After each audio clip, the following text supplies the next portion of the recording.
Hey, let me check back in with Mntl Pieces, which is, I guess, the name of the collection, which also has a subtitle, which we'll get to when we get to the big piece on it, which I think is about royal bodies. Though we've got some royal bodies in this section. So this is 5 to 10, um, with starting off with Madonna, um, and some kind of her reviewing some biographies of of the pop star. Um, you know, uh, basically, plain girl's revenge is, I think, how she does it. Is like, for all the talk of how gorgeous and radiant she is, it's like Madonna's a fairly plain person with kind of middling talents, but does have a talent, which is able to kind of package herself and appropriate and talking about how people who fall within her sphere are often forgotten, even quicker than maybe the 15 minutes of fame that you're supposedly supposed to be allotted, especially if Madonna can have anything to say about it. Um, and Yeah, it's it's a somewhat rough, cold look at a rough, cold person who is fairly blunt and non-romantic herself in a lot of ways, and is a constant. Well, she calls it like a mythologizer, but definitely a packager of stuff of someone who was of a French Canadian mother, who grew up sort of sounds like middle class, wasn't really the working class that myth that would be given out if you're of a certain generation, that you might think you know who Madonna is, or have been around when she was in her Like a Virgin stage at the very beginning, and all her various stages through there. So yeah, there's that. There's a one on Kit Marlowe, where Mantell definitely shows a lot of her chops about Tudor England. This being later than her Thomas Cromwell novels, but examining kind of the death of Christopher Marlowe, and exactly how you know it might have been, Marlowe may have been quite possibly, a writer who would just do anything for money, and did, and worked for this the security apparatus that had sprung up, that was used in this culture. We have all the stuff about Queen, the Elizabeth I, kind of the Virgin Queen Gloriana, but just how much nasty stuff was going on, how everyone was spying on everyone, for her safety, for her paranoia, and also because a lot of people were out to get her. But that someone who was a great artist could also have just been kind of like a mean kind of little cog in the wheel functionary in this society, and things just turned bad for him because of the general politics of the day. He famously has died in a tavern brawl, but he died what sounds like in actually having kind of lunch outside with an argument over the bill. Except all the people who surrounded were other spies and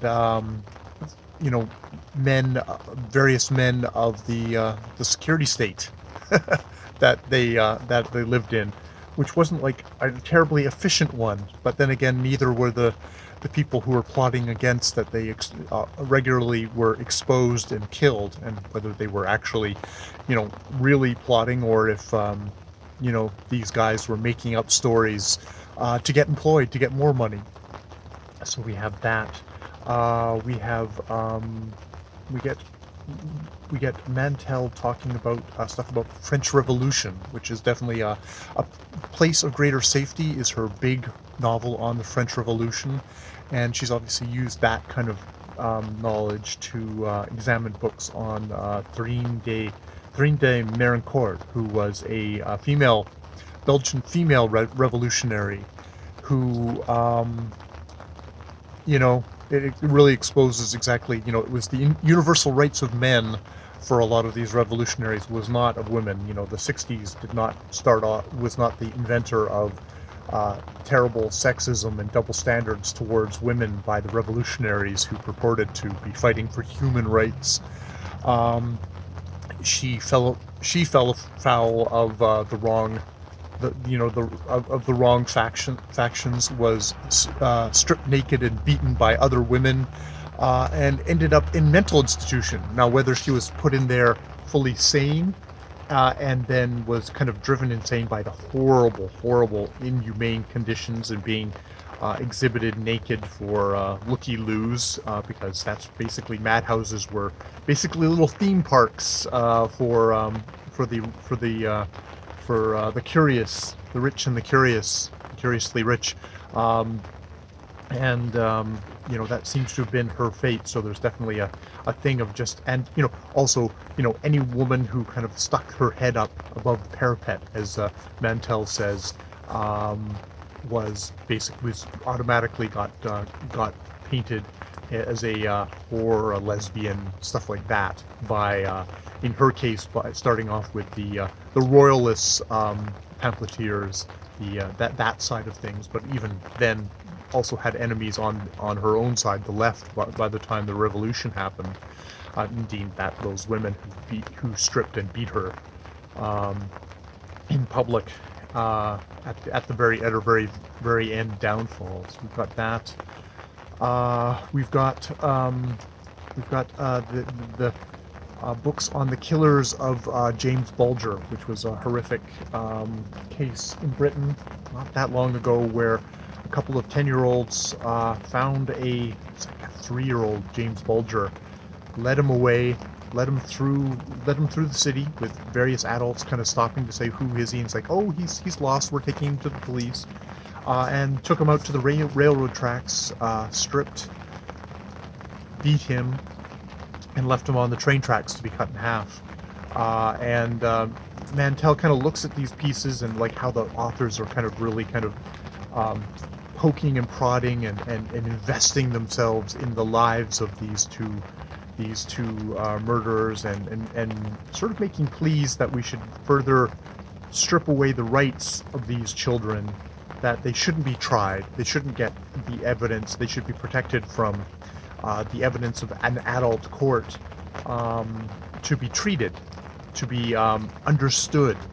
And Mantell hesitates over that, saying that this seems to be an urge to pull away more and more rights from children in general. And oftentimes when you talk about things where you want to pull away rights, you pick out these horrific cases, which are thankfully not that common, but you use them to strip away rights. And indeed, was this something where you wouldn't give them a fair trial, they wouldn't get the rigorous of evidence, and you'd understand them, and you'd understand them more, and you'd understand them more.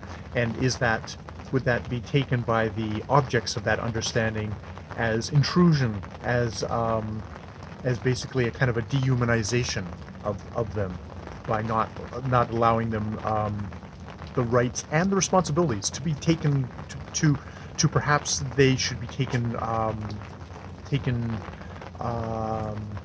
seriously as moral human beings and held responsible for their acts.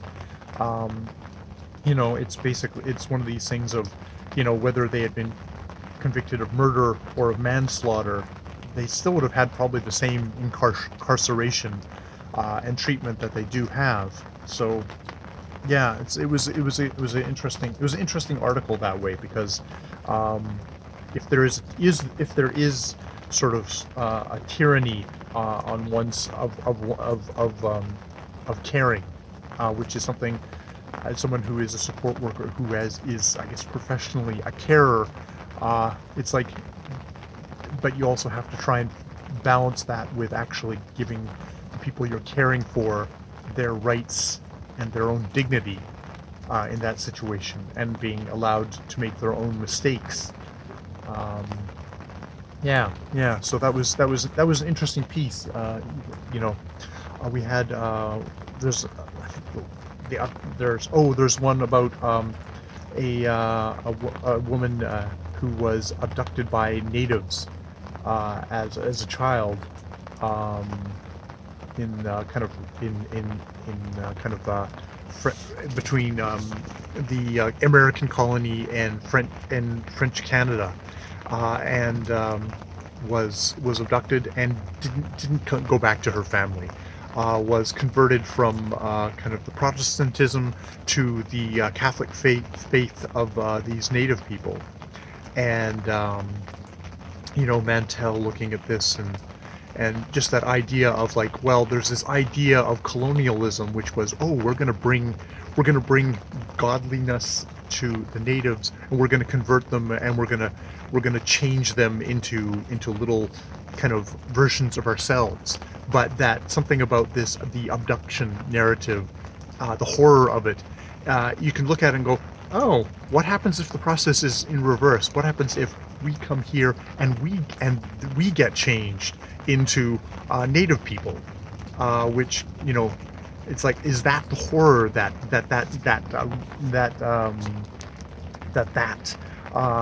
narrative that so gripped settlers and colonists, is maybe still grips them today? I don't think it's such a thing today, but at the time, it's like, that's showing just kind of another level of what the transaction was. We've come here to change you, and like, oh my God, they changed us. Isn't that horrifying and terrifying? But taken through the lens of this one little girl who got taken to a village, lost her language, converted her religion, and even when she could go back to visit her family, didn't want to be with them anymore. She had made that cultural jump. She had grown from, a very young child, to be a part of that native community, and a brutal thing where multiple people on that party who had gotten captured were just killed along the way, or were killed at the initial thing. So some were sold back. So this is like, it was kidnapping. It was a brutal process, but what that shows about, and like, the community trying to kind of bribe her into coming back, and never came back. That woman, Edith, I can't remember her name. And the final one I've listened to so far was about Marie Antoinette, which sort of starts out with dresses, her dresses, Princess Di's dresses, Diana, who died famously, chased by the paparazzi, and Marie Antoinette, and how, in some ways, her death through all the pamphleteers of her time, casting her as a libertine, as a tarantula, political tarantula, as multiple various bizarre stories about her, but all used kind of to revolutionary purposes. How this politicization of this woman's body, and what that, and ending on the note of like the dangers of not being a reader, because Marie Antoinette didn't read, apparently, and that same goes for Diana, of someone who didn't read, and maybe not having control of their own narrative. Maybe the reason why they didn't read is because they knew they didn't have control of the narrative. So why give the bastards the satisfaction of reading this crap? Very much. I think about the Bring Up the Bodies of the middle novel of the Thomas Cromwell thing, but the whole series being concerned a lot with the bodies of women, and them wanting to produce Henry VIII, his heir, and these kind of concerns coming up with stuff like Mantell looking at books about Marie Antoinette, glancingly at obviously the continuing shit show drama of all the tabloids, very much kind of pamphleteers, I guess, in some ways of their time, though equally as political as the pamphleteers of their time, with their own agendas of how they're going to cast these women, and vilify, demonize, sexualize these women, all for their own agendas that have nothing to do with the actual people at the center of it. Which is interesting, going back to someone like Madonna, who very much monetized that mythologization for her own purposes, and sexualized herself for her own purposes of becoming a very wealthy, powerful woman in the music industry. All right, more videos later with more stuff about Mantell. It's one of these things I'll have to stop in every once in a while because such various subjects, such various talks. It's really interesting stuff.